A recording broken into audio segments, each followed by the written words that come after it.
it's Kino. I'm here in beautiful New Zealand.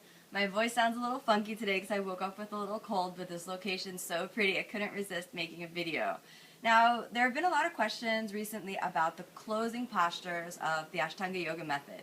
First of all, these are really important series of postures. You never want to skip over them or just breeze through them really quickly. You definitely want to give them their proper due within your practice because they're really healing. They're more than just, like a cool down to be skipped if you don't have time. You definitely want to leave time for the closing practice because these postures help you integrate the deeper transformational benefits that you work during the actual primary series or intermediate series or whatever series you're working on into your body.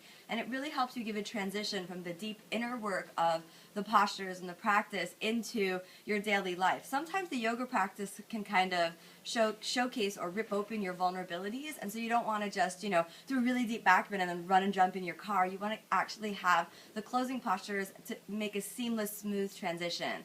Also, in order to reap the spiritual benefits of the practice, it's important to have the closing postures because they're restorative in nature, they're healing, and they help the energy cycle really flow.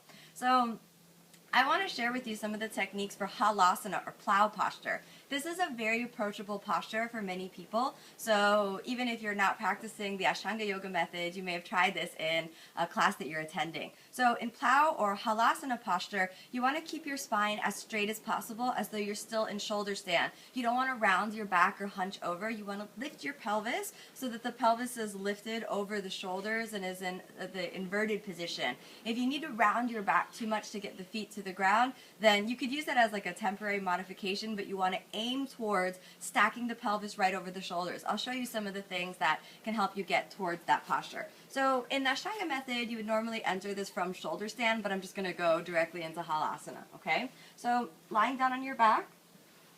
One of the key things whenever you're doing a posture that's like shoulder stand is to have no pressure on the back of the neck. If you have some pressure on the back of the neck, then that probably indicates that the shoulders aren't being rolled under enough or that you're not leaving enough space right underneath. You don't want to press the back of the neck into the ground. So leaving that little space in the cervical spine, you're going to bring your feet straight up. Then inhale as you bring the feet over the top of the head, pressing the elbows into the ground, interlocking, and then roll the shoulders onto each other and press the upper arm into the ground. Then point your toes, pivot at the hips, and pull the hips over the shoulders to keep your spine as straight as possible.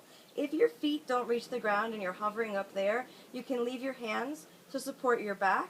And in that case is when you might want to round your body over to get the feet to the ground. But you don't want to stay in this position. You want to pull back right at the hip joints so that the pelvis is really lifted.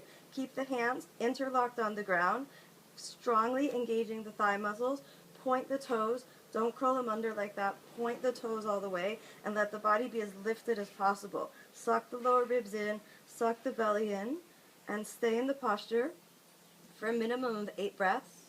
And then if you're coming out of the posture, you can release your hands and roll gently all the way down. Now, if you're doing the Ashtanga Yoga method, you would move in a seamless transition into the postures that immediately follow. But if you're just trying Halasana, you're just trying that posture, it's a great reliever of stress in the upper back. If you've been doing like a lot of back bends or even a lot of forward bends, anything that really uses the neck area and the upper back area, it's a wonderful release for that.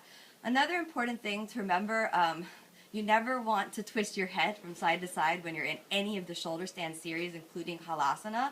I think I looked over. I would definitely not recommend that because it's a really easy way to tweak your neck. You want to keep the spine in a long, straight line as much as possible. Now remember that the key of this posture is to keep the strength of the pelvic floor really engaged as you lift the pelvis over the solid foundation of your shoulders. If you feel like you're not getting enough length, press the upper arms into the ground and really interlock the fingers and squeeze the elbows towards each other to really get the lift and extension through the chest. And since it's a continuation of shoulder stand, you're standing on your shoulders. You really want to press the whole upper arm firmly into the ground. So I hope that'll help you practice Halasana and bring a little more peace and relaxation into the closing postures.